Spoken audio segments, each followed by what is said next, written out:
মানুষ যখন আল্লাহকে পেয়ে যায়, হ্যাঁ, মানুষ যখন আল্লাহকে পেয়ে যায় তখন সে দুনিয়ার আসল বাস্তবতা বুঝতে পারে, দুনিয়া কি জিনিস। আলী রাদিয়াল্লাহু আনহুর একটা বই পড়ছিলাম, ওনার যে মানে দর্শনগুলা, ওনার যে চিন্তা ভাবনাগুলো, ওনার কিছু লেখা ছিল, কিন্তু এগুলো সব জায়গায় আসে নাই। এই বইগুলো সবাই পায় না, কিন্তু রেয়ার বই। ওখানে দুনিয়ার এক্সাম্পল দিচ্ছেন উনি বলছেন দুনিয়া এমন জায়গা যেখানে কেউ যদি ডুব দেয়, সমুদ্রে ডুব দেওয়ার মতো ডুব দেয়, তাহলে তার আমল, যত নেক আমল, সব আমল কমে আসবে। এটা কিন্তু বাস্তব। দুনিয়াতে ডুব দিবেন আপনি, দেখবেন আপনার নেক আমলগুলো কমে আসতেছে। তিনি বলছেন দুনিয়া হচ্ছে সাপের মতো। কেমন? সাপের মতো। ধরতে নাকি খুব সফট লাগে, ধরতে খুব স্পর্শ করতে সফট মনে হয়, কিন্তু এর বিষ যদি একবার ঢুকে দেয় শরীরে, আর রেহাই নাই। কথাগুলোর গভীরতা অনেক। এক জায়গায় লিখছেন উনি যে আমি দুই শ্রেণীর মানুষকে নিয়ে খুব সমস্যা আছে। এক শ্রেণী হচ্ছে যারা জাহেল আবেদ, মানে ইবাদত করে, অনেক ইবাদত করে কিন্তু জাহেল, জ্ঞান নাই কিন্তু ইবাদত করে, এদেরকে নিয়ে আমি খুব সমস্যা আছে। আর এক শ্রেণী হচ্ছে যারা ব্যক্তিত্বহীন আলেম, এদেরকে নিয়ে আমি সমস্যা আছে। আলেম কিন্তু কোনো ব্যক্তিত্ব নেই, এই জন্য মানুষ তার কাছে আসে না, দূরে সরে যায়। ব্যক্তিত্বহীনতার কারণে অনেক আলেম থেকে মানুষ দূরে সরে যায়, কিন্তু একজন আলেম যদি ব্যক্তিত্বশীল হয়, মানুষ তার কাছে আসে। খেয়াল করে দেখবেন। উনি বলছেন আমি এই দুই শ্রেণীর মানুষকে নিয়ে সমস্যা আছে, আর পড়তে শুরু করলে মনে হয় যে পড়তেই থাকে। বলছেন যে আমি অনেক জায়গায় ঘুরলাম, অনেক কিছু দেখলাম, শুনলাম, বুঝলাম, শেষে গিয়ে বুঝলাম যে মানুষ শুধু স্বার্থের জন্যই মানুষের কাছে থাকে। বলছেন তিনি বলছেন তুমি যদি ভালোবাসাকে বাড়াতে চাও তাহলে মানুষের সাথে খুব বেশি মেলামেশা করতে চাও, একটু কম মেলামেশা করো, একটু দূরত্বে থাকো, তোমাকে মানুষ ভালোবাসবে। আর তুমি যদি খুব বেশি ডুব দাও না, তখন তোমার মূল্য আর ব্যক্তিত্ব নষ্ট হয়ে যাবে। এক একটা কথা কতগুলো বলে শেষ করবে, অনেক আছে। এক পর্যায়ে তিনি ফাতিমা রাদিয়াল্লাহু আনহা যে ইন্তেকালকে নিয়েও দুটো লাইন লিখেছেন। এই লাইনগুলো পড়তে গিয়ে চোখ দিয়ে পানি চলে আসছে। তিনি বলছেন তোমাকে কতদিন দেখি না, কতদিন ছুঁয়ে দেখি না, কতদিন তোমার কাছে যাই না। সবাই বলে তুমি আমার থেকে দূরে, কিন্তু সত্যি কথা হচ্ছে তুমি আমার কলিজার ভিতরে আছো। এমন করে লিখেছেন ফাতিমা রাদিয়াল্লাহু আনহা সম্পর্কে। হে আমার প্রিয়তমা, তোমাকে কতদিন দেখি না, তোমার চেহারা কতদিন দেখি না, তোমাকে কতদিন ছুঁইতে পারি না। হ্যাঁ, সবাই বলে তুমি আমার থেকে দূরে চলে গেছো, কিন্তু আমি জানি তুমি আমার কলিজার বক্ষ পিঞ্জরে আছো। লিখেছে কবি। তো আপনারা একটু পড়াশোনা করবেন। স্পেশালি আমি আপনাদের এনকারেজ করি যে চার খলিফার জীবনে অবশ্যই পড়বেন, চার খলিফার জীবনী পড়বেন, সাহাবীদের জীবনী পড়বেন। তারা কিভাবে দিন শিখেছেন, বুঝেছেন, পালন করেছেন, প্রচার করেছেন, দিনের জন্য কত ত্যাগ স্বীকার করেছেন, পড়বেন। আমি খুব রিকোয়েস্ট করি আপনাদেরকে যে আপনারা ইতিহাস পড়বেন। রাসূল সাল্লাল্লাহু আলাইহি ওয়াসাল্লামের জীবনী থেকে শুরু করে একদম অটোমান এম্পায়ার পর্যন্ত ইতিহাসগুলো পড়ে দেখেন। কিভাবে ইসলাম আজকে এই জায়গায় আসছে আপনি চিন্তাই করতে পারবেন। কত চড়াই উতরাই পেরিয়ে যে ইসলাম আজকে এই জায়গায় আসছে আপনি চিন্তাই করতে পারবেন। প্রিয় ভাইরা, আমাদের নবীজি সবচেয়ে ভালো মানুষ হওয়া সত্ত্বেও তাকে কিন্তু গালি খেতে হয়েছে এবং হত্যার চেষ্টাও করা হয়েছে। মনে রাখবেন, শুধু সৎ কাজের আদেশ করার নাম ইসলাম নয়, শুধু আংশিক বিষয় পালন করার নাম ইসলাম নয়, অসৎ কাজের নিষেধের নামও ইসলাম, এবং আল্লাহ নিষেধগুলো ছেড়ে দেওয়ার নামও ইসলাম। তারপর এটাই বলছে সূরা বাকারা 84-85-তে, তোমরা কি কিতাবের কিছু অংশ মানো, কিছু অংশ মানো না। দুনিয়াতেই আমি লাঞ্ছিত করে দেবো এমন অপরাধ করলে। কিয়ামতের মাঠে সবচেয়ে যন্ত্রণাদায়ক শাস্তি এদেরকে দেওয়া হবে। কাদেরকে? যারা কিতাবের কিছু অংশকে মানে, কিছু অংশ পারি না পারি, আগে আকীদা পরিষ্কার রাখবো যে ইসলামের প্রত্যেকটা বিষয়ের হেদায়েত আছে। এটাই চূড়ান্ত দিন, এর বাইরে কোনো দিন আল্লাহর কাছে গ্রহণযোগ্য হবে না। কেউ চর্চা করলে তা কশ্চিনকালও কবুল করা হবে না। এবার আসেন, এর ভিত্তি কি? এর ভিত্তি হচ্ছে দুইটা। কয়টা? দুইটা থেকে আরো দুইটা এসেছে। এই দুইটা হচ্ছে মূল। নবী সাল্লাল্লাহু আলাইহি ওয়াসাল্লাম বলছেন তারাকতু ফিকুম আমরাইন, আমি তোমাদের মাঝে রেখে গেলাম মাত্র দুটো বস্তু। কয়টা বস্তু? দুটো বস্তু। লান তাদিল্লু মা তামাসসাকতুম বিহিমা, তোমরা কশ্চিনকালেও পথভ্রষ্ট হবে না যতদিন পর্যন্ত এই দুটাকে আঁকড়ে ধরে থাকবে। কোন দুটা? এক নাম্বার আল কিতাবুল্লাহ, আল্লাহর কিতাব। দুই নাম্বার ওয়া সুন্নাতে নবীহি, তার নবীর সুন্নাত। তো কোরআন এবং সুন্নত মিলেই কোরআন এবং হাদিস নয় কি? আচ্ছা, এখন আমাদের সামনে নবীজি নাই, আমাদের সামনে সাহাবায়ে কেরাম নেই, আমাদের সামনে তাবেঈন চার ইমাম কেউই নাই, উলামায়ে কেরাম আছেন, আর আমাদের সামনে আছে কোরআন এবং হাদিসের কিতাব। এই তো ইসলাম আমরা দেখছি, তাই না? এর বাইরে তো আমরা দেখতে পাচ্ছি না। সাহাবীরা না হয় সরাসরি নবীকে দেখে দিন পালন করেছেন, তাই না? তারপরের জেনারেশন সাহাবীদেরকে দেখে করেছে, তারপরের জেনারেশন তাবেঈদের দেখে করেছে। আমরা তো কাউকেই দেখতে পাচ্ছি না। আমরা দেখছি কোরআন এবং হাদিসের কিছু কিতাব এবং উলামায়ে কেরাম সামনে আছে। এই তো, এই দুইটা হচ্ছে ভিত্তি। এখন এখান থেকে আরো দুটো এসেছে, একটা হচ্ছে ইজমা, একটা হচ্ছে কিয়াস। এই দুটোও ইসলামের। অনেকে বলে ইজমা কিয়াস ইসলামে নাই, কোরআন সুন্নাহ এই দুটাই। ইজমা এবং কিয়াস গুরুত্বপূর্ণ, কারণ ইজমা সাহাবীদের ইজমা এটা একটা খুব গুরুত্বপূর্ণ জিনিস, এবং কিয়াস ছাড়া আপনি অনেক মাসআলা বের করতে পারবেন না। ইয়াবার শব্দ কোরআনে আছে না নাই? ইয়াবা আম শুনেছেন? শুনেন নাই? না শুনলেই ভালো। তো এই শব্দটা কি কোরআনে আছে নাকি? নাই। কোরআনে মাদকের কথা আছে। কিসের কথা? মাদক। এখন কিয়াস দরকার নাই। এই যে একটা মাসআলা, একটা মূলনীতিকে কেন্দ্র করে আরেকটা মাসআলাকে বের করা, ইস্তেহাদ করার যে মূলনীতিগুলো, এগুলো কিয়াস থেকে আসে। এটা কিয়াস। এটা ছাড়া আপনি অনেক মাসআলাই বের করতে পারবেন না সমসাময়িক। তো অবশ্যই কোরআন সুন্নাহ ইজমা কিয়াস চারটাই লাগবে। এখন কথা হচ্ছে এইগুলো তো আর আমরা সরাসরি পালন করতে পারবো না। পারবো? বুঝাচ্ছি, একটু বোঝেন। মনে করেন সামনের দিনগুলোতে দেখবেন বিচ কয়েন আসবে। কি কয়েন? হয়তো অলরেডি অনেক কান্ট্রিতে চলেও আসছে। এখানে কতদিন এটা লঞ্চ হবে আল্লাহ ভালো জানেন, কিন্তু বিট কয়েন মার্কেটে আসছে। এটাকে ক্রিপ্টোকারেন্সি বলে। কি বলে?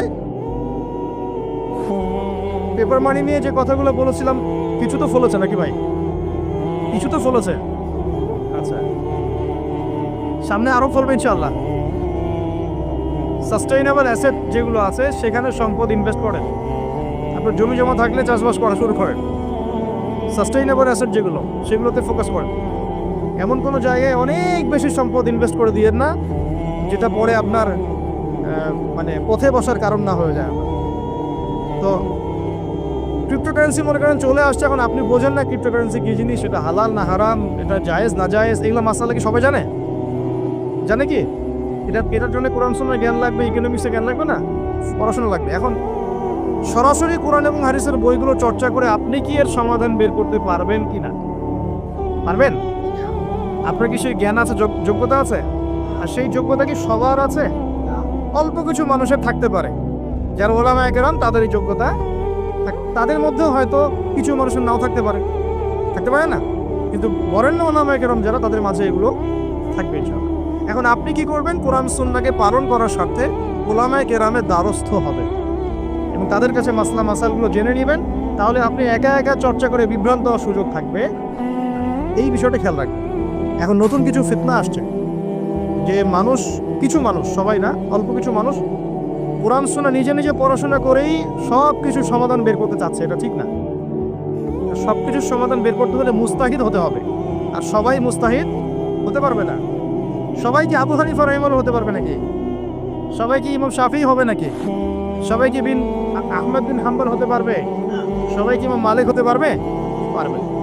অতএব জ্ঞান চর্চার স্বার্থে, দিন পালনের স্বার্থেই উলামায়ে কেরামের দ্বারস্থ হতে হবে। হকপন্থী উলামায়ে কেরাম, এমন উলামায়ে কেরামের কাছে আবার যায় না যার সকালে চা খাওয়ার সময় একটা ফতোয়া থাকে, বিকেলবেলা একটা মাই খায়, রাত্রে ফতোয়া আবার উঠে যায়। এই জায়গায় হচ্ছে, তাহলে সমস্যা। ঠিক আছে? তো আল্লাহ পাক আমাদের বরেণ্য উলামায়ে কেরামদেরকে হেফাজত করুন, দোয়া করি, এবং তাদের নেক হায়াতে বরকত দান করুন, এবং তাদের মাধ্যমে দিনের আরও বড় বড় খেদমত আঞ্জাম দেওয়ার তৌফিক আল্লাহ পাক দান। এবং যুব সমাজকে রিকোয়েস্ট করবো আপনারা ডিটাচড হয়ে থাকবেন, উলামায়ে কেরাম থেকে ডিটাচড হয়ে আপনারা দিন পালন করতে যাবেন না, তার সাথে সম্পর্ক রেখেই দিন পালন করবেন ইনশাআল্লাহ। আল্লাহ সহজ করুন। এখন এই ভিত্তি পেয়ে গেলাম। এবার শেষ করার আগে আমি মূলনীতিগুলো বলে শেষ করছি। এই মূলনীতি কি ইসলামে? শোনেন, এই জায়গাটা একটু ভালো করে শোনেন। নবী সাল্লাল্লাহু আলাইহি ওয়াসাল্লাম বসে আছেন মসজিদে। একজন ব্যক্তি আসলেন, ব্যক্তির গায়ে ধবধবে সাদা জামা, চুলগুলো কুচকুচে কালো, এবং তাকে মদিনার কেউ চিনে না। লা ইউরা আলাইহি আসরুস সাফর, তার গায়ে সফরের কোনো চিহ্ন দেখা যাচ্ছে না। তিনি আসলেন, এসে নবী সাল্লাল্লাহু আলাইহি ওয়াসাল্লামের হাঁটুর সাথে হাঁটু লাগিয়ে দিয়ে বসে পড়লেন। বসে নবীজিকে 4টা প্রশ্ন করলেন। কয়টা প্রশ্ন?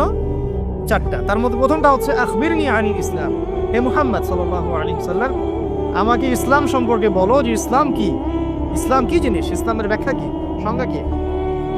নবীজি বলছেন সাল্লাল্লাহু আলাইহি ওয়াসাল্লাম, আর ইসলাম হচ্ছে আন তাশহাদু আল লা ইলাহা ইল্লাল্লাহ, তুমি সাক্ষ্য দিবে যে আল্লাহ ছাড়া কোনো ইলাহ নাই, ওয়া আন্না মুহাম্মাদান আবদুহু ওয়া রাসূলুহু, এবং মুহাম্মদ সাল্লাল্লাহু আলাইহি ওয়াসাল্লাম আল্লাহর বান্দা এবং রাসূল। এটা এক নাম্বার ইসলামের ভিত্তি। এটা নাম্বার 1 হলো কালিমা। কালিমার মধ্যে দুইটা অংশ। কয়টা অংশ? একটা হচ্ছে লা ইলাহা ইল্লাল্লাহ, মানে আল্লাহ পাকের তাওহীদ ছাড়া অন্য কোনো কিছু চলবে না। 2 নম্বর হচ্ছে মুহাম্মদুর রাসূলুল্লাহ, মানে নবীর সুন্নাত ছাড়া অন্য কোনো সুন্নাত। সিম্পল। লা ইলাহা ইল্লাল্লাহ মানে আল্লাহ ছাড়া কিছুই নাই, মানে আল্লাহ ছাড়া কোনো রিজিক দাতা নাই, কোনো পালনকর্তা নাই, কোনো সন্তান দাতা নাই, কোনো জীবন দাতা নাই, কোনো মৃত্যু দাতা নাই, কোনো বিধান দাতা নাই, আল্লাহ ছাড়া কিছুই নেই। আল্লাহ পাকই সব, আল্লাহ থেকে সব হয়। নাকি অন্য কোনো ইলাহ আছে? আস্তাগফিরুল্লাহ, অন্য কোনো ইলাহ আছে? নাই। এটা হচ্ছে শিরক মুক্ত তাওহীদের স্টেটমেন্ট। লা ইলাহা ইল্লাল্লাহ মানে শিরক মুক্ত তাওহীদ। শুধু এটা মুখের জিকির না, পালন করে দেখাতে হবে। যদি ইবাদত বন্দেগীতে আপনি আল্লাহর দাসত্ব করেন, সেজদা দেন, আল্লাহকে সেজদা দেন, ইবাদতে লা ইলাহা ইল্লাল্লাহ ঠিক আছে। অর্থনীতিতে গিয়ে আপনি সুদ খাচ্ছেন, আল্লাহর বিধান মানছেন না, ওখানে লা ইলাহা ইল্লাল্লাহ ঠিক নাই। বুঝতে পারছি না? জীবনের সব ক্ষেত্রেই লা ইলাহা ইল্লাল্লাহ আনতে হবে, তারপরে তো হবে লা ইলাহা ইল্লাল্লাহর কায়েম। তাহলে তো হইল না কিছু। 2 নম্বর মুহাম্মদ রাসূলুল্লাহ মানে আপনি অন্যের মন করা কোনো আদর্শ, দর্শন, সুন্নাত ফলো করতে পারবেন না। আপনাকে মুহাম্মদ সাল্লাল্লাহু আলাইহি ওয়াসাল্লামকেই রোল মডেল মানতে হবে। এর নাম মুহাম্মদ রাসূলুল্লাহ। যদি কেউ মুহাম্মদ রাসূলুল্লাহ বলে অন্য কাউকে তার আদর্শ মেনে চলে, তাহলে মুহাম্মদ রাসূলুল্লাহ কেটে গেছে। এখানে একই কথা, নামাজে দাঁড়িয়েছেন রাসূলের মতো নামাজ পড়ছেন মাশাআল্লাহ, রোজা করছেন রাসূলের মতো, হজ ওমরা সব রাসূলের তরিকায় হচ্ছে, তাসবিহ তাহলিল সব রাসূলের তরিকা হচ্ছে, অর্থনীতিতে গিয়ে আর রাসূলের তরিকা চলে না। তাহলে এখানে আর মুহাম্মদ রাসূলুল্লাহ থাকলো না। আমি মনে হয় বুঝাতে পারছি না। মানে জীবনের সব ক্ষেত্রেই লা ইলাহা ইল্লাল্লাহ মুহাম্মদুর রাসূলুল্লাহ থাকতে হবে, শুধু একটা অংশে নয়।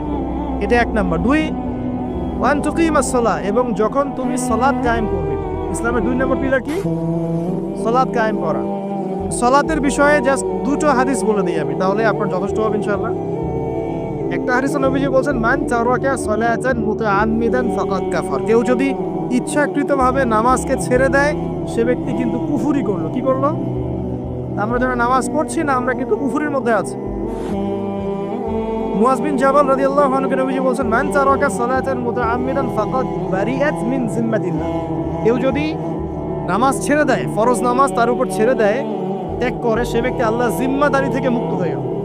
আল্লাহর জিম্মাদারি নাই তার কাছে, আল্লাহ পাকের কোনো রেসপন্সিবিলিটি নাই তার উপরে। আল্লাহ ছেড়ে দিয়েছেন তাকে, যাও।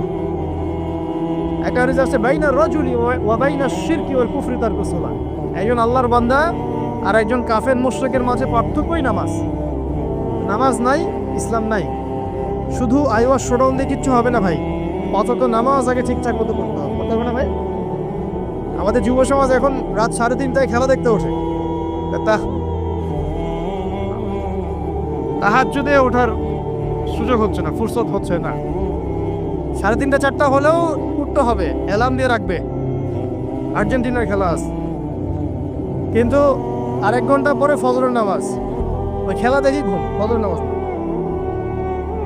এই যে ঢাকায় দেখলেন না, ছবি দেখলে মনে হয় একটা তিল পরিমাণ জায়গা নেই মানুষের দাঁড়ানো, পর্দার সামনে একটা তিল পরিমাণ জায়গা নেই মানুষের দাঁড়ানো। হই হুল্লা করতেছে, নাচছে, গাচ্ছে, স্মোক করতেছে, ড্রিঙ্কস করতেছে।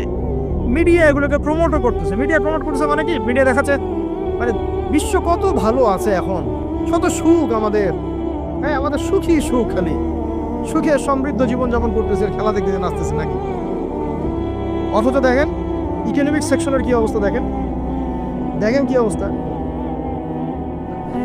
দেশ। এই যে আমাদের সমাজের, যুব সমাজের নৈতিকতার অবস্থাগুলো দেখেন, ধর্ষণের হার দেখেন, জেনার হার দেখেন, মাদকাসক্ত মানুষদের হার দেখেন, কত হারে মানুষ মাদক খাচ্ছে, পরকীয়ার হার দেখেন, ব্লু ফিল্মসের হার দেখেন। ওদের ভাবখানে এমন যে খুব সুখ আমার জীবনে, খেলো আর খেলো। খেলার দলিল তো কোরআনে আছে তো। হ্যাঁ, আল্লাহ পাক বলছেন এই দুনিয়ার জীবনটা হচ্ছে খেল তামাশার দোকান। খেলার দলিল কোরআনে তো আছে, ওমা হাযিহিল হায়াতু দুনিয়া ইল্লা মাতাউল গুরুর, এরকম একটা আয়াত আছে সূরা হাদীদের মধ্যে। আল্লাহ পাক আছে, আল্লাহ পাক বলেছেন যে ইলামু, তোমরা জেনে রাখো, আন্নামাল হায়াতু দুনিয়া লাইবু ওয়া লাহু, তোমরা জেনে রাখো যে এই দুনিয়ার পুরো দুনিয়ার জীবনটাই খেলা, খেলতামাশা, ওলাহ ঠাট্টা, হাসি ঠাট্টা, মানে এটা কি বলা বাংলা দিয়ে, ভ্রম, ভ্রম, মায়া, মোহ, ভ্রম। তোমরা জেনে রাখো দুনিয়ার জীবনটা খেলা, খেলতামাশা, ভ্রম, মিছে মায়া। ই'লামু আন্নামাল হায়াতুদ দুনিয়া লা'ইবুন ওয়া লাহু ওয়া যিনাতুন ওয়া তাফাখুরুন বাইনাকুম ওয়া তাকাসুর। এবং দুনিয়ার জীবন হচ্ছে একে অপরের সাথে প্রাচুর্যের প্রতিযোগিতা। এগুলা আল্লাহ পাক বলছেন, তো খেলার দলিল তো কোরআনেও পাওয়া যাচ্ছে না? দুনিয়ার জীবনটাকে আল্লাহ বলছেন ওয়া মা হাযিহিল হায়াতুদ দুনিয়া ইল্লা মাতাউল গুরুর। পুরো দুনিয়ার জীবনটাই হচ্ছে মাতাউল গুরুর, প্রতারণা, ধোঁকা, মরিচিকা ছাড়া কিছুই না। আর প্রমোট করা হয় যে বিউটি কন্টেস্ট হচ্ছে, মনে হচ্ছে কত সুখ আমাদের। হ্যাঁ, মেয়েরা একদম অর্ধনগ্ন নগ্ন হয়ে ফ্যাশন শো করছে, প্রমোট করছে, দেখো এগুলো সবাই কি সুন্দর জিনিস, কত সুখ, কত সুখে আছি আমরা। খেলতেছে মানুষ, দেখো ব্রাজিল আর্জেন্টিনা খেলা হচ্ছে, কত সাপোর্টার, কত সুখ, কত মজা, কত লাজ্জাত দুনিয়াতে। হ্যাঁ, মানে কি প্রমোট করতেছে দেখেন। মানে রিয়েলিটি, একটা কথা বলেছে অনেক লেকচারে যে এই ফিতনাময় যুগ, দাজ্জালের যে যুগটা হবে না, ওই যুগে বাস্তবতা আর ভিজুয়াল ওয়ার্ল্ড হবে আকাশ পাতাল পার্থক্য। মানে যা আপনি দেখবেন সেটা সত্য না, ভিতরের বিষয়টা সত্য, যেটা আপনি দেখতে পাচ্ছেন। যা আপনি দেখবেন সেটা সত্য না, যা সত্য তা আপনি দেখতে পাচ্ছেন না। এটা হবে দাজ্জালের যুগ। কেমন? খিদিরের মতো। নৌকা ফুটা করলেন কেন? সন্তান হত্যা করলেন কেন? বাচ্চা হত্যা করলেন কেন? আর এই যে দেয়াল নির্মাণ করলেন কেন? তিনটা ক্ষেত্রে মুসা আলাইহিস সালাম ভেটো দিচ্ছেন, খিদির আলাইহিস সালাম বলছেন যে এর পিছনে কারণ আছে। কারণ আছে না? দাজ্জালের যুগটা এমন হবে, বাহ্যিকভাবে যেটা দেখছেন চোখ দিয়ে এটা সত্য নয়, ভিতরে যেটা আছে ওটা সত্য। ভিতরটা সবাই দেখতে পারবে না, দেখতে হলে খিদির হতে হবে। ভিতরটা হচ্ছে যে সমাজ তো ডিস্ট্রয়েড, ম্যাসাকার হয়ে গেছে, সমাজের কাঠামোই ভেঙে গেছে আমাদের। এখন নারী পুরুষের যে ফাংশন চেঞ্জ হয়ে গেছে, ধর্ষণের হার দিন দিন বেড়ে গেছে, ইফটিজিং বেড়েছে, বেপরদামি বেড়েছে, নগ্নতা বেড়েছে, মাদক বেড়েছে, পরকীয়া বেড়েছে, কচি কচি বাচ্চা কাচ্চা মেয়েগুলোকে ধরে ধরে ধর্ষণ করা হচ্ছে। সমাজের কাঠামোই চেঞ্জ হয়ে গেছে, সমাজের সমকামিতা বেড়েছে, প্রচুর সমকামী, খেলতামাশা, দুনিয়ার জীবনটা খালি খেলতামাশা। আর আমাদের এই যুব সমাজ যাদের হাতে ইসলামের ভবিষ্যৎ আছে, ওদেরকে এইদিকে মোহাগ্রস্ত করে রেখে দেওয়া হচ্ছে।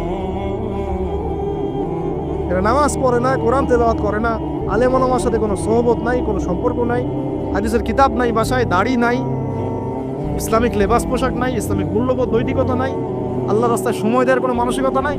এই যুবক ছেলেপেলেগুলোকে নিয়ে নাচতেছে মিলিয়ে। কি করবে এরা দেশের জন্য? যারা এরকম অন্য একটা রাষ্ট্র, যে রাষ্ট্র আমাকে চিনেই না, ওর খেলায় সে হুজুকে লাফায়, এ দ্বারা রাষ্ট্রের উন্নয়ন হবে নাকি? আজীব কথা বলেন, এইসব লোকজন দ্বারা রাষ্ট্রের উন্নয়ন হবে নাকি? যখন আমরা এই খেলতামশায় ব্যস্ত আছি, দেখবেন পশ্চিমারা ঠিকই ওদের উদ্দেশ্য বাস্তবায়ন করছে। কি আশ্চর্য একটা অবস্থা, কি আশ্চর্য! মানে এত সুখে আছি আমরা, এতই সুখ, খাবার, পানি, বাসস্থান, বেকারত্ব, কত সমস্যা নিয়ে ভুগতেছি আমরা, এতই সুখ যে বিশ্বকাপে নাচতে হবে আমাদেরকে। আবার এটাকে মুসলিম কান্ট্রির মধ্য দিয়ে জায়েজ করে নেওয়ার একটা পায়তারা চলছে। আয়োজন করেছে এক মুসলিম কান্ট্রি, খেলেছে আর এক মুসলিম কান্ট্রি। হ্যাঁ, এবং এটাকে দলিল নিয়ে এসে এটাকে জায়েজ করে একটা টেন্ডেন্সি চলছে। অথচ যেখানে যেখানে এগুলো হচ্ছে তার পাশে ইয়েমেন পড়ে আছে, তার পাশে সিরিয়া পড়ে আছে, যেখানে লক্ষ লক্ষ মানুষ না খেয়ে পড়ে আছে। ইয়েমেনে লক্ষ লক্ষ শিশু না খেয়ে মরতেছে এখন। 2013-14 সাল থেকে নিয়ে 2022 পর্যন্ত প্রায় 3.5 লক্ষ মানুষ মারা গেছে ইয়েমেনের এই ঘটনার গৃহযুদ্ধ এবং এই যে আরব কান্ট্রিগুলোর মধ্যে কনফ্লিক্টের মধ্যে, এবং প্রায় 60% সেখানে বাচ্চা কাচ্চা। আপনি এত টাকা পয়সা খরচ করে এগুলো আয়োজন করতে, আমরা প্রমোট করতেছি, এর 5% টাকা ওদেরকে দিলেই তো ওদের 3 বেলার খাবার হতো। সিরিয়ার মানুষগুলোকে দেখেন গিয়ে, ওখানে তো ওটা রঙ্গমঞ্চ হয়ে গেছে। মানে যে যার স্বার্থ এখানে ঢুকে, ওখানে ইসরায়েলও ঢুকছে, আমেরিকাও ঢুকছে, তুরস্কও ঢুকতেছে, ওখানে আগে রাশিয়া ছিল, ওখানে বাশার আল আসাদ, সব মিলে জগা খিচুড়ি অবস্থা একটা। মানুষের মানবতা, জীবনযাত্রা নাই, জীবনের কোনো মূল্য সেখানে নাই। প্রচুর মানুষ, ছোট ছোট ছেলে পেলে দেখবেন না খেয়ে ওখানে মারা, উদ্বাস্তুর মতো তাঁবুর নিচে জীবনযাপন। এটা দেখেন না চোখে? ওখানে একটা খেলা, হুদাই একটা খেলা নিয়ে এত লাফালাফি করতেছে, পাশে এতগুলো মানুষ না খেয়ে মারা যায়, কোনো খবর নাই। নিজে ভরপেট খাই, প্রতিবেশী অনাহারে থাকে, মুমিন হবে? কিসের ইসলাম ফলো করতেছি আমরা? আসলে আমরা যে ইসলামটা ফলো করতেছি এটা পশ্চিমাদের শেখানো ইসলাম। আমরা রাসূলুল্লাহ সাল্লাল্লাহু আলাইহি ওয়াসাল্লামের শেখানো ইসলাম ফলো করতেছি না। আমার স্ট্রেট কাট কথা একদম, আমরা যে ইসলামটা ফলো করতেছি এটা হচ্ছে পশ্চিমাদের শেখানো ইসলাম। রাসূলুল্লাহ সাল্লাল্লাহু আলাইহি ওয়াসাল্লাম ইসলাম ফলো করলে আজকে আমাদের অবস্থাগুলো হতো না। আল্লাহ পাক আমাদেরকে বোঝার তৌফিক দান করুন। আমি শুধু ফাযাক্কির ইন্নামা আনতা মুযাক্কির, আল্লাহ পাক যে বলেছেন তুমি উপদেশ দাও, তুমি শুধু উপদেশ দাতা, লাস্তা আলাইহিম বিমুসাইতির, কারো প্রতি তুমি দারোগা নাও, আমরাও কারো প্রতি দারোগা নই। কিন্তু পুরো বিশ্বের প্রেক্ষাপটটাকে কোরআন সুন্নাহ দিয়ে ব্যাখ্যা করার দায়িত্ব আমাদের। কেউ গ্রহণ করলে করবে, না করলে করবে না। তার কবরে সে যাবে, আমার কবরে আমি যাব, সিম্পল, শেষ। গতানুগতিক লাইফস্টাইলে এখন এই পৃথিবীর বেশিরভাগ মানুষ মস্তবাদী। এটা দেখার জন্য, বোঝার জন্য জাস্ট আপনার হৃদয়ের চোখ, হৃদয়ের কান, হৃদয়ের ইন্দ্রিয়গুলোকে উন্মুক্ত করতে হবে। আর হৃদয়ের চোখ, হৃদয়ের কান উন্মুক্ত হবে তখনই যখন আমরা আল্লাহ এবং তার রাসূলের সামনে আত্মসমর্পণ করব, তার আগে নয়। তো বেশিরভাগ মানুষ বস্তুবাদিতায় লিপ্ত থাকে। আবার দেখি কিছু মানুষের সারাদিন ফিকির একটাই, পলিটিক্স, পলিটিক্যাল অ্যাফেয়ার্স, পলিটিক্স, কিভাবে পলিটিক্স করব, কিভাবে অপোজিশনকে ডমিনেট করা যায়, কি করলে তার ক্ষতি করা যাবে, কি করলে তাকে ওভারটেক করে আমি সামনে যেতে পারবো। কিছু মানুষের চিন্তা ইকোনমিক সেকশনে, আল মাল, কিভাবে মাল অর্জন করা যাবে। আমার 2 তলা বাড়ি আছে, কিভাবে 4 তলা হবে। 2টা বিজনেস আছে, কিভাবে 10টা হবে, 5টা হবে। আমার 100% জমি আছে, কিভাবে 200% হবে। আল মাল। এই শ্রেণীর মানুষকে নবী সাল্লাল্লাহু আলাইহি ওয়াসাল্লাম আব্দুদ দিনার বলেছেন, দিনারের দাস। আব্দুল্লাহ নয়, আল্লাহর দাস নয়, দিনারের দাস। আরও কিছু মানুষ আছে, আমরা এখন সায়েন্স এবং টেকনোলজির অগ্রগতির খোরা অজুহাত তুলে সরাসরি আল্লাহকে ডিনাই করে ফেলছে এবং এই মতাদর্শ সমাজে বাস্তবায়নের চেষ্টাও করছে। এডুকেশন সেক্টরে হোক, সংস্কৃতির নামে হোক, সামাজিক অ্যাসোসিয়েশনের নামে হোক, মুক্ত চিন্তার নামে হোক, আমরা ডে বাই ডে যুব সমাজের একটা বড় অংশকে এথিস্ট বানাচ্ছি। আবার কিছু মানুষ সারাদিন সংস্কৃতি নিয়ে পড়ে আছে, গান বাজনা, নাট্য, কলা ইত্যাদি ইত্যাদি। কিছু মানুষ সারাটা জীবন ঢোল তবলায় কাটিয়ে দিচ্ছে, কিছু মানুষ সারাটা জীবন একটা গিটারকে নিয়ে কাটিয়ে দিচ্ছে, একটা মিউজিক্যাল ইনস্ট্রুমেন্ট নিয়ে কাটিয়ে দিচ্ছে। কিছু কিছু দিনী বোন সারাটা জীবন অপসংস্কৃতির অন্ধ অনুকরণে কাটিয়ে দিচ্ছেন। এবং আপনাদের কাছে, সরি ফর মাই ল্যাঙ্গুয়েজ, অনেক সময় মনে হচ্ছে সৌন্দর্যই সব কিছু। আল্লাহ রাব্বুল আলামিন হয়তো বা মনে হয় আমার বাহ্যিক সৌন্দর্য দেখেই বিচার করবেন আপনাদের। কিছু কিছু যুব সমাজ সারাদিন PUBG, free fire, mobile games, addiction, YouTubing, Facebooking, অস্থির অবস্থা, অস্থির। ঠান্ডা মাথায় 1 সেকেন্ড বসে চিন্তা করতে যাচ্ছে না যে তাকে আল্লাহ পাক কেন সৃষ্টি করেছে। তো এইরকম ভেরিয়াস কাইন্ডস অফ পিপল আমাদের এই সমাজের মধ্যে, যে কোনো কান্ট্রির দিকে আপনি তাকাবেন এই দৃশ্যটাই পাবেন। এর মধ্যে গুটি কয়েক কিছু মানুষ আপনি পাবেন, ওয়াকালিলুম মিন ইবাদিয়াশ শাকুর, আমার শুকরগুজার বান্দা, আল্লাহ বলেছেন খুব অল্প হবে। অল্প কিছু মানুষ ইসলাম চর্চা করার চেষ্টা করছে। আমি ওই সেন্সে কথা বলছি না যে সারা বিশ্বে 200 কোটি মুসলিম, 300 কোটি মুসলিম, 500 কোটি মুসলিম, বাংলাদেশে 90% মুসলিম। এই ধরনের গতানুগতিক পরিসংখ্যানে আমি বিশ্বাস করি। যখন ইসলামের ডেফিনেশনটা আপনি আজকে বুঝে যাবেন বাসায়, তখন আপনি নিজেও চিন্তা করবেন যে আসলে আমরা মুসলিম আছি কিনা। সংখ্যা তো বসিয়ে দিলাম 90% মুসলিম, ঠিক আছে। তো গুটি কয়েক কিছু মানুষ আল্লাহর পরোয়া করেন, তার রাসূলের পরোয়া করেন, তার কিতাবের প্রতি সম্মান প্রদর্শন করেন। এই মানুষগুলোর মধ্যে কয়েকটা ভাগ আছে। এক ভাগ মানুষ পরিপূর্ণ মুমিন, মাশাআল্লাহ, আমরা দোয়া করি আল্লাহ পাক তাদের সংখ্যা বাড়িয়ে দেন। এক ভাগ মানুষ আছেন পরিপূর্ণ মুসলিম, উদখুলু ফিস সিলমি কাফার উপর আমল করে, অর্থাৎ তোমরা পরিপূর্ণরূপে ইসলামে প্রবেশ করো, এই আয়াতের উপর তারা আমল করে। এক শ্রেণীর মানুষ আছেন মুযাবযাবিনা বাইনাহুম, মানে ডান বামের মাঝখানে থাকে, যখন স্রোত যেদিকে সেদিকে ফ্লো। এবং এর মধ্যে কিছু দাড়ি টুপিওয়ালা মানুষও আছে, যেদিকে ফ্লো সেদিকে কথা, যেদিকে ফ্লো সেদিকে অ্যাক্টিভিটিস। তার নিজস্ব একটা স্বতন্ত্র অবস্থান নাই, এটাই হক, এরকম একটা অবস্থান নাই। কিছু মানুষ আছেন আল্লাহ এবং তার রাসূলকে বিশ্বাস করেন, কিন্তু কাজ করতে গিয়ে কবিরা গুনাহে লিপ্ত হচ্ছে, সুদ খাচ্ছে, মদ খাচ্ছে, জেনা করছে, পরকায়ে লিপ্ত হচ্ছে, হারাম অ্যাফেয়ার্সে আছে, নোংরা মুভিজ দেখছে, আস্তাগফিরুল্লাহ। কিছু মানুষ আছেন পার্ট টাইম মুসলিম, শুক্রবারে আপনি তাদেরকে পাবেন, ঈদের দিনে পাবেন, কোন একটা কনফারেন্সে পাবেন, আপনি 5 ওয়াক্ত নামাজে পাবেন না। আপনি এর মধ্যে পাবেন কিছু প্রোটেস্ট্যান্ট মুসলিম। প্রোটেস্ট্যান্ট কেমন? কালিমা তো পড়েছি, লা ইলাহা ইল্লাল্লাহ, আল্লাহ মাফ করে দিন, এই যে চিন্তা মাথায় বসিয়ে নিয়েছে, সে আমলকে ইমানের অংশ মনে করছে না। কালিমা একদিন পড়েছি, লা ইলাহা ইল্লাল্লাহ মুহাম্মাদুর রাসূলুল্লাহ, ব্যাস আমি জান্নাতে চলে যাব। Protestant version of Islam. এরকম অনেক ভার্সন আছে ইসলামের মধ্যেই।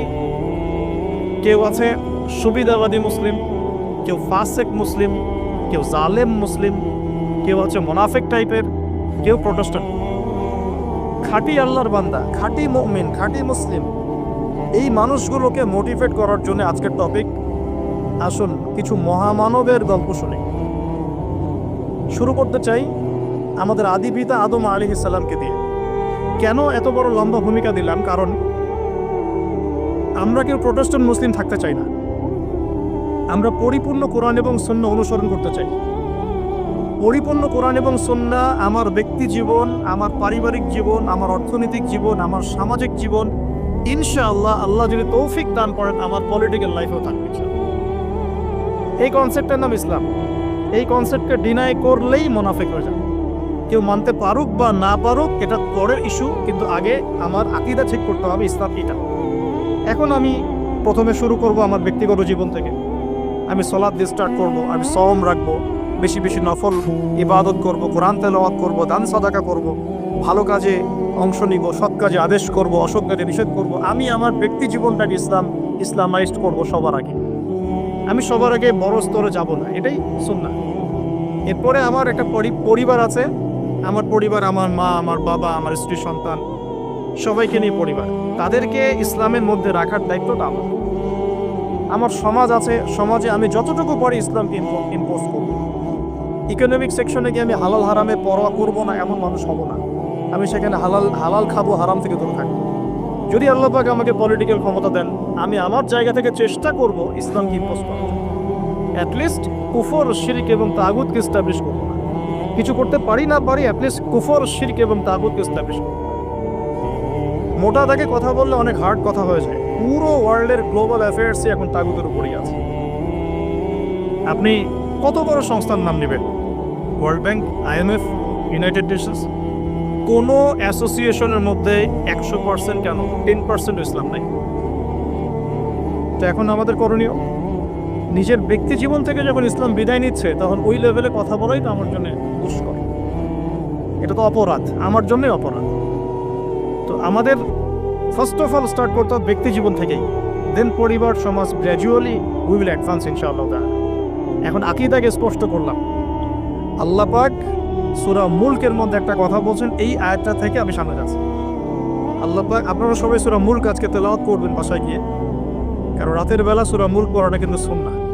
এখানে আল্লাহ রাব্বুল আলামিন একটা কথা বলেছেন, তাবারাকাল্লাযী বিয়াদিহিল মুলক ওয়া হুয়া আলা কুল্লি শাইইন কাদির। আল্লাহ পাকের হাতেই রাজত্ব, কর্তৃত্ব, তিনি সমস্ত বিষয়ের উপর কর্তৃত্বশীল। আল্লাযী খালাকাল মাউতা ওয়াল হায়াতা, যিনি মৃত্যু এবং জীবন সৃষ্টি করেছেন। কি রিজনে, কি কারণে?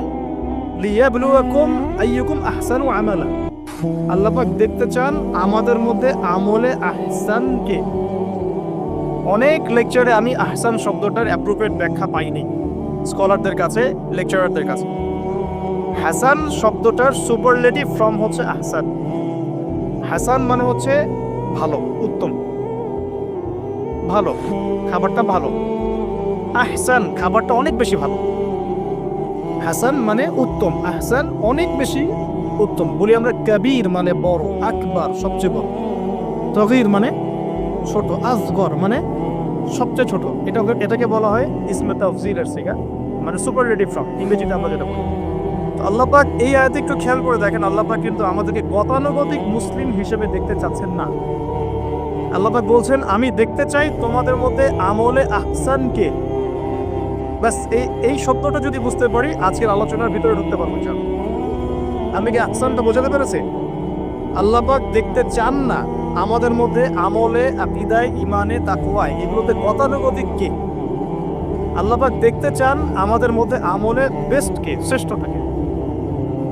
এখন কোরআনের পাতাগুলো যদি ঘেটে আমরা শেষ করি, একটা খতম দিই একটা মাসে, চেষ্টা করবেন 1 মাসে 1 খতম দেওয়ার জন্য, আল্লাহ তৌফিক দান করুন।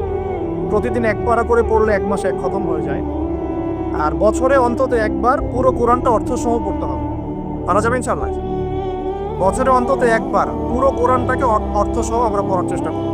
এই পাতাগুলো যদি আমরা উল্টাই তাহলে দেখব কোরআনের মধ্যে আল্লাহ রাব্বুল আলামিন কাফেরদের কথা বলেছেন, জালেমদের কথা বলেছেন, ফাসিকদের কথা বলেছেন, মুত্তাকি মুমিন মুসলিমদের কথা বলেছেন। এবং আল্লাহ পাক যে শব্দটা চাচ্ছেন আমাদের কাছে আহসান, এই আহসান কিছু মানুষের কথা আল্লাহ পাক কোরআনে বলেছেন। আজকে ওইটাই গল্প। সূরাতুল বাকারার আয়াত নাম্বার 207-8 এই দুটো আয়াত একটু পড়ে দেখবেন। আল্লাহ পাক বলছেন ওয়া মিনান নাস বাদা আউযু বিল্লাহি মিনাশ শাইতানির রাজিম ওয়া মিনান নাস, আল্লাহ বলছেন মানুষের মধ্যে কিছু মানুষ আছে, সবাই না। ওয়া মিনান নাস, মানুষের মধ্যে কিছু মানুষ আছে যারা কিনা মাইয়াশরি নাফসাহু বিতিগা মারদাতিল্লাহ, যেই মানুষগুলো আল্লাহ পাকের সন্তুষ্টির জন্য তাদের নফসটাকে বিক্রি করে দিয়েছে। সুবহানাল্লাহ, চারটাখানি কথা না, কিন্তু মানুষের মধ্যে আল্লাহ কিন্তু সূরা বাকারায় বলেছেন শুরুর দিকে মানুষের মধ্যে কিছু মানুষ আছে যারা মুমিন, কিছু মানুষ আছে যারা কাফের, কিছু মানুষ আছে যারা মুনাফিক, শুরুর দিকে পাবেন। এখানে আল্লাহ পাক বলছেন মানুষের মধ্যে কিছু মানুষ আছে যারা তাদের নফসটাকে আল্লাহর সন্তুষ্টির জন্য বিক্রি করে দিয়েছে। মানে তাদের জীবনের মূল থিমটাই হচ্ছে আল্লাহ পাকের সন্তুষ্ট অর্জন। কোনো কিছুকেই তারা আল্লাহর সন্তুষ্টের উপর প্রাধান্য দিবে না। যদি কোটি টাকার অফার আসে হারাম, সে সেটা রিজেক্ট করবে, আল্লাহ নারাজ হবে। একটা সুন্দরী মেয়ে যদি সেনার অফার করে, সে রিজেক্ট করবে, কারণ সে আল্লাহকে ভয় করে। সে আল্লাহ পাকের জমিনের উপরে গায়রুল্লাহ বা কুফফারদের তাগুতদের কোনো লস ইমপ্লিমেন্ট করতে পারবে না, কারণ সে আল্লাহকে ভয় করে। সে ইকোনমিক লাইফে হালাল হারামের পরোয়া করে চলবে, কারণ সে আল্লাহকে ভয় করে। সে তার পরিবারে পর্দা এস্টাবলিশ করবে, বিকজ সে আল্লাহকে ভয় করে। মানে আল্লাহ পাকের সন্তুষ্টির জন্য নিজের নফসটাকে, জান মাল সবকিছুকে বিলিয়ে দিয়েছে। এই মানুষগুলোর সম্পর্কে আল্লাহ বলছেন ওয়াল্লাহু রাউফুম বিল ইবাদ, এই মানুষগুলোর প্রতি আল্লাহ পাক রাউফ হবেন, কোমল নরম সফট হয়ে যাবে। কোমল নরম সফট মানে কি? কিয়ামতের মাঠে ডাকা হবে, এই গুনাহগুলো করেছিলে? জি আল্লাহ, আমি এই গুনাহগুলো করেছি। আল্লাহ পাক পর্দা দিয়ে দেবেন, পর্দার পরে বলবেন যে দুনিয়াতে তোমার এই গুনাহগুলো আমি গোপন করে রেখেছিলাম, আজকেও সবগুলো গোপন করে দিলাম, জান্নাতে চলে যাও। আল্লাহু রাউফুম বিল ইবাদ, আল্লাহ পাক তার বান্দার প্রতি রাউফ, কোমল হবে। দুনিয়াতে রাউফ কেমন? যে কোনো বিপদ আপদ বালা মুসিবতে সেই ব্যক্তি হাঁটু গেড়ে আল্লাহর কাছে চাবে, আল্লাহ আমার এই সমস্যা, আল্লাহ আমার এই সমস্যা, আল্লাহ আমার এই সমস্যা। আল্লাহু রাউফুম বিল ইবাদ, আল্লাহ পাক ওই বান্দার প্রতি সফট, কোমল হয়ে যাবে। এগুলোর অনেক প্রমাণ আমি আমার জীবনেও পেয়েছি, এগুলো আমি পাবলিকলি বলতে পারবো না, আর আমি ব্যাখ্যা করবো। আর এমন কিছু বিষয় আছে যেগুলো আসলে মানুষকে বলেও বোঝানো যায় না। বড় বড় স্কলারদের কিতাব এখন যখন পড়ি, তারা বলেন কি বলবো, তোমরা তো বুঝবেই না। মানে এমন একটা লেভেলে মানুষ চলে যায় যে ওই লেভেলের কথা সবাইকে বোঝানো যায় না। কিভাবে বলবো, কিভাবে ব্যাখ্যা করবো, কোন আবেগ নিয়ে আসবো, কোন শব্দ নিয়ে আসবো, আমি আপনাকে বোঝাতে পারবো না। এরকম একটা অবস্থান থাকে। একজন সাহাবীর নাম বলি আলী ইবনে আবি তালিব রাদিয়াল্লাহু আনহু। আপনি তার পুরো জীবনী পড়লে তাকে খুব সফট পাবেন, নিজেকে গোপনকারী পাবেন, খুব বেশি উচ্ছ্বাস প্রকাশকারী পাবলিক ফিগার, হ্যাঁ, এই যে আমরা শো অফ, নিজেকে জাহির করা, আপনি পাবেন না তাকে। এবং তিনি শেষ জীবনে কি বলেছেন জানেন? শেষ জীবনে বলেছেন যে জ্ঞান আমি নবী সাল্লাল্লাহু আলাইহি ওয়াসাল্লামের কাছ থেকে পেয়েছি, সেগুলোকে সুষ্ঠুভাবে বন্টন করার মতো কাউকে পেলাম না জীবনে। মানে একটা লেভেল থাকে মানুষের, আল্লাহ তাকে মারেফত লাভের, যে লেভেলে গিয়ে মানুষ সবার সাথে আমভাবে কিছু বলতে পারে না। আমি ওই লেভেলে কিছু ফিল করছি, কিছু নির্যাস পাচ্ছি যে আমি আপনাকে বুঝাতে পারছি না। যাই হোক, আল্লাহ পাক রউফ মানে এত সফট হবেন, জীবনের যে কোনো পদে আপনি আল্লাহকে ডাকবেন, আল্লাহ আপনাকে তাৎক্ষণিক সাড়া দিবেন ইনশাআল্লাহ, ইনশাআল্লাহু আযজা ওয়া জাল। এখন পাতাগুলো ঘাটলে আমরা প্রথম এইরকম কোন মানুষকে পাই যারা নিজের নফসটাকে আল্লাহর জন্য উৎসর্গ করে দিয়েছেন? 1 নাম্বার পাচ্ছি আমরা আমাদের আদি পিতা আদম আলাইহিস সালাম। আজকে ডিটেইলস আয়াত বাই আয়াত বলার সময় পাচ্ছি না, তবে আমি তামারি বলছি, আপনারা একটু পাশে পড়ে নেবেন। আদম আলাইহিস সালামকে আল্লাহ রাব্বুল আলামিন নিজের হাত দিয়ে সৃষ্টি করেছেন। সুবহানাল্লাহ। এখন আল্লাহ পাকের হাত কি, কেমন, কিভাবে ব্যাখ্যা করতে পারবো না, এবং এই ব্যাখ্যা করা আমাদের জন্য জরুরি নয়। আল্লাহ পাক যা বলেছেন বাস, কোনো কিছুর সাথে সাদৃশ্যপূর্ণ নয়, কোনো কিছুর এক্সাম্পল তার সাথে শোভনীয় হবে না। জাস্ট আল্লাহ পাক বলেছেন খলাকতু বিয়াদাই, আমি আদমকে সৃষ্টি করেছি আমার 2 হাত দিয়ে, বাস এই পর্যন্ত ফুল স্টপ। এগুলো হচ্ছে কোরআন সুন্নাহর কিছু মূলনীতি। আল্লাহ পাক বলেছেন আর রহমান আলাল আরশ ইস্তাওয়া, রহমান আরশের উপরে সমুন্নত। কোন হালতে কি অবস্থায় আছেন ব্যাখ্যা করতে পারবো না, দরকার নাই, ফুল স্টপ। আদম আলাইহিস সালামকে সবচেয়ে বড় যে নেয়ামত আল্লাহ পাক দিয়েছেন সেটা হলো আদম আলাইহিস সালামকে আল্লাহ পাক তার পক্ষ থেকে